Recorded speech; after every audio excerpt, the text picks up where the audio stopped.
듣느냐? 예수께서 이르시되 그렇다. 어린 아기와 젖먹이들 입에서 나오는 찬미를 온전하게 하셨다 함을 너희가 읽어본 일이 없느냐 하시고 그들을 떠나 손 손 밖으로 밖으로 베다니에 베다니에서 거기서 거기서 일하시니라. 아멘. 할렐루야. 아멘. 오늘 하나님께서 우리 삶에 가까이 다가오실 줄 믿습니다. 아멘. 오늘 본문에는 예수님께서 이제 예루살렘으로 입성하신 후에 가장 먼저 하신 일을 기록하고 있습니다. 많은 무리가 소리를 지르고 호산나를 외칠 때 나귀사키를 타신 예수님은 예루살렘으로 들어가셨죠. 그런데 이렇게 무리가 환호하고 열광하면서 소리를 질렀던 이유가 무엇 때문이었습니까? 왜 그 많은 사람들이 예수님을 환영하고 있었습니까? 예수님을 정치적인 메시아로 생각했기 때문이었죠. 예수님을 민족적인 해방이나 다윗의 왕조의 그 영광을 회복시켜줄 그런 군사적이고 그런 정치적인 혁명가로 기대했었기 때문이었습니다. 하지만 이렇게 예루살렘으로 올라오신 예수님이 향하신 곳이 어디입니까? 예루살렘으로 들어가셔서 이제 예수님이 어디로 나아가십니까? 12절 말씀을 보십시오. 12절 말씀 제가 한번 들겠습니다. 예수께서 성전에 들어가서 성전 안에서 매매하는 모든 사람들을 내쫓으시며 돈 바꾸는 사람들의 상과 비둘기 파는 사람들의 의자를 둘러 엎으시고, 지금 예수님께서 어디로 나아가십니까? 성전으로 들어가셨죠. 이때부터 백성들의 기대와 예수님의 반응이 전혀 다르게 나타나고 있는데요. 방금 전까지 많은 무리가 소리를 지르면서 호산나를 외쳤던 이유는 예수님의 행동과는 좀 다른 것이었습니다. 예수님이 지금 향하시는 것과는 전혀 다른 기대를 가지고 있었는데도 예수님은 정반대로 행동하시죠. 전혀 다른 모습으로 그들의 그런 기대를 꺾으시고 실망을 안기시는 주님이십니다. 자, 그래서 이런 예수님의 모습을 보면서 사람들이 뭐라고 이야기하는지 보십시오. 15절 말씀 같이 한번 읽어보겠습니다. 15절 시작. 대제사장들과 서기관들이 예수께서 하시는 또 성전에서 소리 지르며 호산나 다윗의 자손이 하는 어린이들을 보고 노하여. 그러니까 지금 대제사장들과 서기관들이 보기에도 예수님의 행동이 이상하다라고 생각하고 있는 것입니다.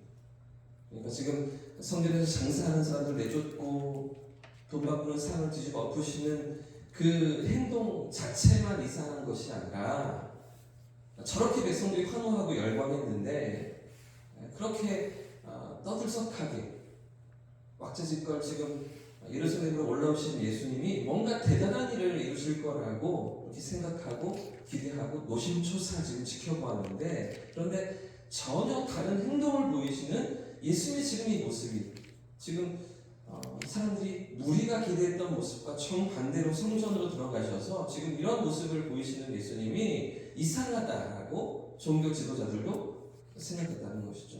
사실 예수님께서 예루살렘으로 들어오실 때 이 예루살렘의 종교 지도자들은 긴장하지 않았겠습니까? 사람들이 그렇게 열광하면서 예수님을 맞이할 때 저 갈릴리에서 온 선지자가 과연 어떤 행보를 보일 것인가 유심히 지켜봤을 것입니다. 그게 10절과 11절 말씀인데 오늘 본문 이외에 10절과 11절 말씀도 보십시오. 예수께서 예루살렘에 들어가시니 온 성이 소동하여 이렇게 소동하는 거죠. 소란이 일어나는 겁니다. 지금 나사렛에서 온 저 선지자가 지금 어디로 나갈 것인가, 무슨 일을 벌일 것인가 이렇게 바라보고 있는데요. 이가 누구냐? 이가 어떤 사람이냐? 이러면서 막 소란이 일어나고 있는데 무리가 이르되 갈릴리 나사렛에서 나온 선지자 예수라 하니라. 갈릴리에서 온 저 나사렛에서 온 선지자가 지금 무슨 일을 벌이려고 이렇게 올라오고 있느냐? 이렇게 종교 지도자들이 예수님의 행동을 집중해서 유심히 지켜보고 있는 상황 가운데, 그런데 어디로 나아가실지, 로마 총독을 만날 것인지, 아니면 헤롯 임금을 만날 것인지, 아니면 종교 지도자들이 모여있는 산헤드린 공회로 향하실 것인지 초미의 관심사로 지켜보고 있는 것이죠. 근데 만약 이 선지자가 산헤드린 공회로 찾아온다면 어떻게 이 종교 지도자들이 반응해야 합니까? 지금 이 대제사장들과 서기관들이, 바리새인들이 어떻게 그 예수에게 반응해야 하겠습니까? 하나님 보내신 선지자로 반응해야 합니까? 아니면 잘못된 그런 지금 방향이라고 물리치고 내쫓아야 하겠습니까? 어떤 입장을 취해야 하는 것입니까? 이런 게 다 혼란스러운 상황인데 그래서 지금 예수는 어떻게 행동하시는가 유심히 바라보는데 그런데 예루살렘으로 들어오신 예수님께서 가장 먼저 성전을 향하시는 거죠. 그리고 하시는 일이 성전들에서 장사하는 자들을 내쫓으시고 돈 바꾸는 자들의 탁자와 의자를 뒤집어 엎으시다. 이런 행동을 하시는 겁니다. 자, 그리고는 13절 말씀처럼 강하게 책망하시고 질책하시는데요. 13절 말씀은 다시 한번 읽어보겠습니다. 13절 시작. 그에게 이르시되 기록된 바 내 집은 기도하는 집이라 일컬음을 받으려 하거늘 너는 강도의 소를 만지라 하시니라. 지금 전혀 엉뚱한 행동을 하시는 겁니다. 무리의 기대와도 정반대이고요. 또 종교 지도자들이 예상했던 어떤 염려와 걱정과도 전혀 상관이 없는 그런 지금 행동을 예수님께서 보이시는데 아주 단단히 화가 나셔서 분노를 지금 쏟아내고 계십니다. 요한복음 말씀을 보면 보다 구체적으로 23절 말씀이 기록되어 있습니다. 요한복음 2장 14절과 15절 말씀인데 들어보십시오. 성전 안에서 소와 양과 비둘기 파는 사람들과 돈 바꾸는 사람들이 앉아 있는 것을 보시고 성전 안에서 성전을 들어오셨는데 소와 양과 비둘기 파는 사람들과 돈 바꾸는 사람들이 앉아 있는 것을 보시고 지금 명절이잖아요. 6월절 앞두고 있습니다. 이스라엘의 큰 절기를 앞두고서 그 6월절을 지키기 위해서 찾아온 많은 순례객들 그들이 제사 드릴 수 있도록 제물을 파는 소와 양을 파는 사람들 비둘기를 파는 사람들 또 성전세를 내야 했는데 성전세를 내기 위해 돈 바꾸는 사람들이 앉아있는 것을 보시고 그리고 이어지는 15절에 노끈으로 채찍을 만드십니다. 노끈으로 채찍을 만드사 양이나 소를 다 성전에서 내쫓으시고 돈 바꾸는 사람들의 돈을 쏟으시며 상을 엎으시고 이게 요한복음의 기록입니다. 여러분 지금까지 우리가 마태복음을 21장까지 살피고 있는데 지금까지 살펴봤던 마태의 기록 가운데 예수님의 이런 모습이 있었습니까?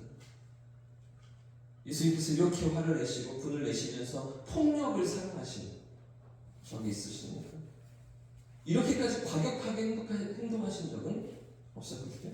그런데 왜 지금 예수님이 이런 행동을 보이십니까? 이렇게 노끈으로 채찍을 만드셔서 휘두르실 만큼 이렇게 화를 내고 계십니까? 그럼 중요한 이유가 두 가지가 있습니다. 오늘 한 가지를 생각해보고 내일 또 하나를 우리가 같이 생각해보려고 하는데요. 사실 표면적으로 보면 방금 말씀드린 것처럼 당시에 성전 안에서 이루어지고 있던 일들은 성전에 제사를 드리러 온 사람들에게 편의를 제공하는 일이었습니다. 원래 구약의 제사법대로 제사를 드리려면 자신이 키우던 소나 양을 가지고 또 비둘기를 가지고 와서 드려야 했지만 그러나 예루살렘에서 먼 거리에 있던 이방인들 그런 순례객들이 이런 짐승을 끌고 오는 일은 어려운 일이었겠죠. 불가능한 일이었을 거죠. 그래서 불가피하게 예루살렘에 도착해서 제물을 잡곤 했었는데요. 그러다 이 장사가 확대되어진 겁니다. 그런 사업이 확장되어진 건데 나중에는 아주 노골적으로 성전 안에서 짐승을 파고 사는 그런 돈벌이 수단이 되고 있었던 것이죠.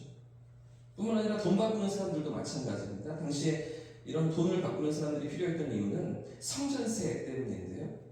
당시에 통용되던 데나리온과 드라크마는 다 로마의 황제의 얼굴이 새겨져 있었습니다. 시저의 얼굴이 거기에 그려져 있었기 때문에 하나님 앞에 드릴 수가 없다라고 그들은 생각했던 거고요. 성전 안에서 통용되던 세겔이라는 화폐로 바꾸어서 돈을 바꾸어서 성전세를 내야 했는데 그런데 이렇게 돈을 바꾸고 짐승을 사고 팔면서 어떤 일들이 벌어질까요? 비싼 값을 매기는 거죠. 비싼 수수료를 매기면서 엄청난 폭리를 취했던 것입니다. 일반 그 소나 양의 가격의 몇 배를 매기면서 이 재물이 하나님 앞에 드리기에 합당한 흠이 없는 재물이라고 하면서 그렇게 팔아먹는데 사실은 절거나 병이 들었거나 눈먼 그런 짐승들로 재물을 드리게끔 하면서도 비싼 값으로 백성들에게 팔아치우던 그런 종교 지도자들과 상인들의 결탁이 성전 안에서 이루어져 있었던 것입니다. 가난한 백성들을 착취하고 무거운 짐을 지우던 그러면서도 하나님을 경멸하고 하나님을 무시하는 일들이 그 성전 안에서 예루살렘 안에서 이루어지고 있었던 것이죠. 여러분 지금 보십시오. 지금 예수님께서 드러내시고 폭로하시는 예루살렘 성전의 실체가 무엇입니까? 그 종교 지도자들과 상인들의 실체가 무엇입니까? 하나님을 예배하는 사람들이 아니었습니다. 하나님을 두려워하는 사람들이 아니었습니다. 탐욕과 돈에, 재물에 노예가 되어 있던, 돈을 집착하던 그런 사람들이었던 것이죠. 그래서 13절 말씀에 예수님이 뭐라고 말씀하십니까? 하나님을 예배하고 기도해야 하는, 하나님 앞에 기도해야 되는 성전이 어떻게 되었다고 예수님께서 말씀하십니까? 강도들의 소굴이라는 말씀이 어떤 의미일까요? 마치 강도들이 빼앗은 재물을 저장하는, 쌓아두는 그런 소굴처럼 되었다는 것이죠. 백성들의 재산을 약탈하여서 자신들의 배를 채우고 자신들의 욕심을 채우는 그런 강도와 똑같은 자들이 되었다고, 그런 모습이라고 예수님께서 고발하시는 것 아니겠습니까? 여러분, 오늘날 교회의 모습은 어떻습니까? 이 시대의 교회의 모습은 어떻습니까? 예루살렘 성전처럼 교회에서 장사하는 사람들이 있습니까? 지금도 그렇게 장사나 사업이, 매매가 이루어집니까? 이렇게 노골적으로 장사를 하거나 사업하는 사람들은 거의 없죠. 그렇게 하지는 않습니다. 하지만 여러분, 오늘 이 말씀 앞에서 우리가 돌아봐야 할 삶의 모습이 있습니다. 우리가 점검해야 될 우리의 모습이 있는 것 같습니다. 혹시 나는 교회를, 신앙을, 하나님을 나를 위하는 수단으로 쓰고 있지는 않는가? 그렇게 신앙생활을 하고 있지는 않는가? 우리 자신을 돌아보아야 하는 것이죠. 내가 원하는 수단을 얻기 위해서 하나님을 이용하려 한다면 오늘 이 모습이라는 것입니다. 저는 이 모습과 똑같을 수도 있다는 것이죠. 하나님을 예배하고 그 하나님을 높이고 그 하나님을 만나는 자리로 교회를 생각하고 그렇게 신앙을 가지는 것이 아니라 나의 필요와 나의 어떤 욕구와 내가 원하는 것들을 얻기 위해서 하나님을 이용하려고 한다면 그건 역시 지금 이 상인들과 종교 지도자들과 똑같은 모습이라는 거죠. 여러분, 교회 주인이 누구십니까? 교회 주인이 누구십니까? 하나님이시잖아요. 근데 하나님이 아는 것 같은 교회의 모습도 얼마든지 있습니다. 그런 교회도 이 땅에 얼마든지 존재하지 않습니까? 여러분, 우리의 삶의 주인이 누구십니까? 우리 인생의 주인이 누구십니까?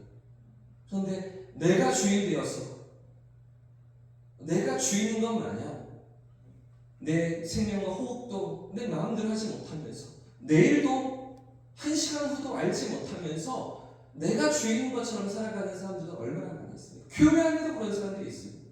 신앙생활을 한다면서도 그렇게 살아가는 사람들이 오늘도 너무나 많이 있는 것이죠. 오늘 새벽 우리 자신을 돌아보면서 기도했으면 좋겠습니다. 하나님보다, 하나님을 만나는 것보다 어쩌면 하나님의 그 능력을 이용하려고 있지는 않는가. 하나님을 예배하는 것보다 다른 것들에 내 필요에 내 마음이 더 향하고 있지는 않는가. 우리 자신을 돌아보면서 주님 앞에 겸손히 나아가고 주님의 주인 되심을 고백하면서 주의 인도하심을 따라가는 저와 성도들 되시기를 예수님으로 축복합니다. 이 찬송하고 기도하겠습니다.